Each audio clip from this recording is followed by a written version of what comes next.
What's going on, YouTube? Kaioken coming at you with Wi-Fi battle finally.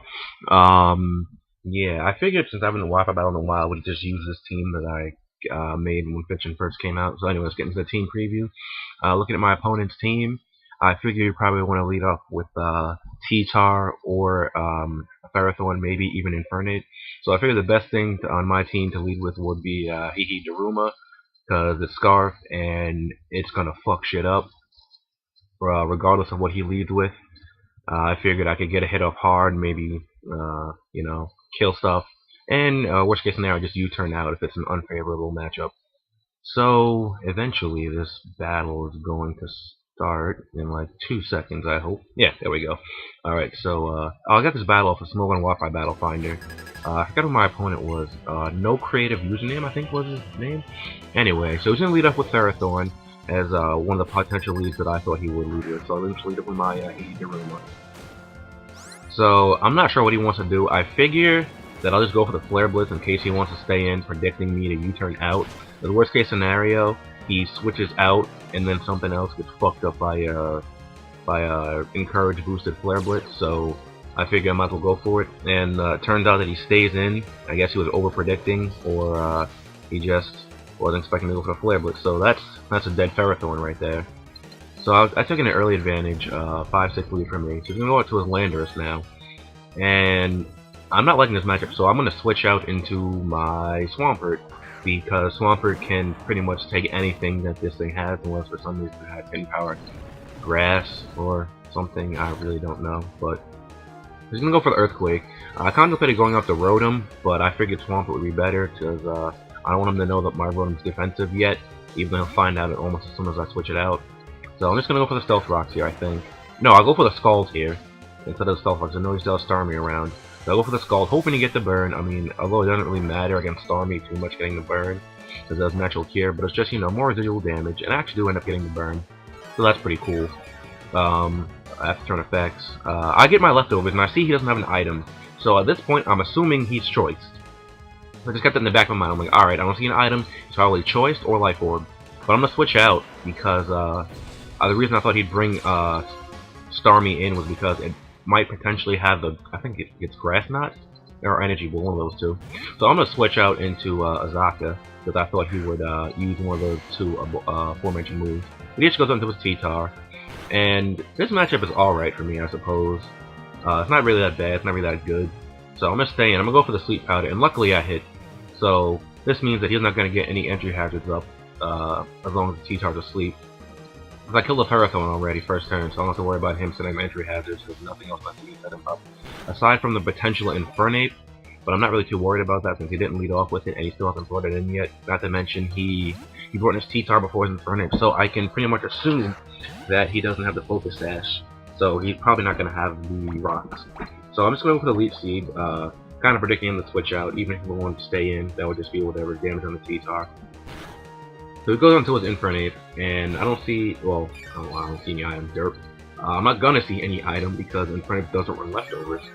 So Sandstorm damage is gonna happen. I'll get some Leech Seed, and that's really good. So I'm gonna switch out now to my Swamp for predicting him to either go for a Fire move or maybe a U-turn or something. But he actually goes for the Stone Edge. I don't really know why. I guess he was predicting me to switch into Rotom, I guess. I don't know, but in that case, we just went for full combat. I don't know what he was really doing there. But Leech Seed happens somewhere, so my Swampert's looking pretty good on HP right now. And the Infernet's getting whittled down by Sandstorm and Leech Seed. And he actually shows me U-turn, so I know he's not choiced. Oh, I thought he was choiced when I saw the Stone Edge. And now I find he's Life Orb, so I'm like, alright, cool. So he's Life Orb. I thought he was banded as soon as I saw Stone Edge. I'm like, oh, okay. And now he's gonna bring in a Starmie again. And I'm like, fuck it. If it has whatever, it'll have whatever. So I'm actually gonna go for these. No, dirt. None of that happened because he U-turned into Starmie, and I went for Stealth Rock. That's what happened. I'm being retarded right now. So now I'm thinking, I'm like, well, he brought it in again. Maybe he might have the Grass Knot or whatever, Because again, like I said, I don't see an item. He could be choiced. Then he shows me Rapid Spin, so I'm like, It doesn't have leftovers, it doesn't have Life Orb, but it has Rapid Spin. So I'm kind of confused as to what kind of Starmie this is at the moment. So I figure I might as well stay in with Rotom and try to get off a Thunderbolt. But he goes for the Thunder Wave, and I'm like, hello, is anybody out there? What? Hello, Thunder Wave? I'm Stormy? What is this? I don't even. So now I know he has Thunder Wave and Rapid Spin. So his last two moves can be Thunderbolt, a Water Surf, Hydro Pump, or Skulls, or Recover. So I'm thinking, I'm like, alright, so I guess there's not much he can do to my Rotom, because I know two of his moves, and now he shows me the third move. So now I know he can't touch Rotom at all, aside from Thunderbolt. But it does nothing, so I'm like, alright, I'll just stay in. Alright, Parahack, that's pretty cool, you know. So I'm like, alright, I'm still looking pretty good on HP. I'll just stay in and, you know, Thunderbolt it. So he's gonna Thunderbolt me again. I really don't know why he stayed in. I guess he wanted to kill my Rotom, but it's not really doing that much. But I get paralyzed again. You know, it's fine. It's fine. It's whatever. So I'm like, alright. So I could switch out to Swampert, but Swampert can't really touch Starmie. I mean, I could get my rocks back up, but I won't really do anything. And I want the Starmie dead.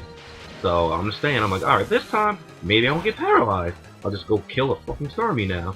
And luckily, I don't get paralyzed this turn, but now I'm sitting really low on HP. But I do get Thunderbolt off, and down goes the Starmie. So that's another threat out of the way. I gotta use this crit too. I'm like, wow, what the fuck?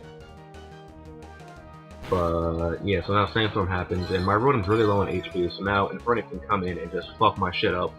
And I'm paralyzed, but Infernape would be faster anyway because it's a defensive Rotom, not choice or whatever. So he's gonna go for Stone Egg. I like, thought maybe he'd miss or something. I don't know. But he doesn't miss, so that's gonna be, my Rotom's gonna die. And that wasn't really too bad, because he takes more Life Orb damage, along with Sandstorm damage, so I'm just gonna go to my Swampert now. And I could have went for the Skulls here, but instead I went for the Stealth Rocks. He's going for the close combat, but I wanted to get my rocks up. I mean, mid-game rocks, it's not really that great, but he still has Landorus, Terrakion, T-Star, I think, still in the lying around. And I don't want him to come in with Landorus and keep U-turning, so I figured I might as well get the rocks up, because that'll help wear down the Landorus a little bit. So now after I get my rocks up, I'm going to switch out into Venusaur, and because I know he's going to go for close combat again. If he didn't, I'd have been upset, because he was thinking about it for a little while, and luckily went for close combat again, so Venusaur's going to stay alive.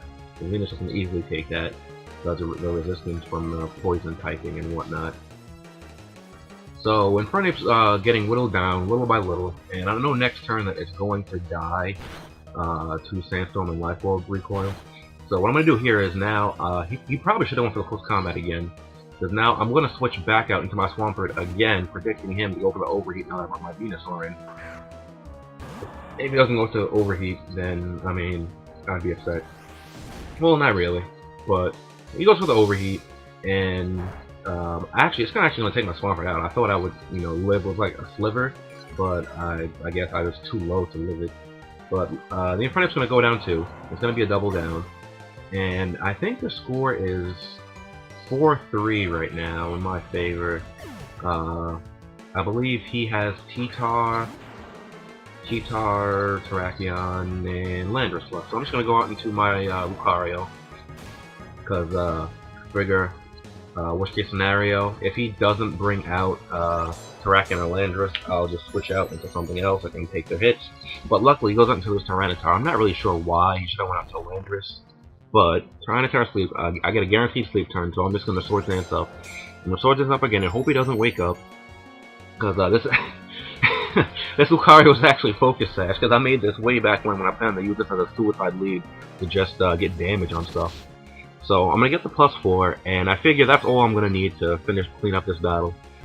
T-Tar's a Chople Berry, but it doesn't matter because +4, 2 times weakness, stab, and that T-Tar just got his shit pushed in. That's going to be a dead T-Tar right there. Next he's going to go into Landorus, I think. I'm at +4, so I was expecting Extreme Speed to kill. But even if it didn't, like I said, this is Focus Sash Lucario, which is why it was imperative that he didn't get up his hazards. But I probably should just put a spinner on this team, or just not use this team ever again, because I made this team when 5th Gen first came out. It's not really going to deal with those threats now.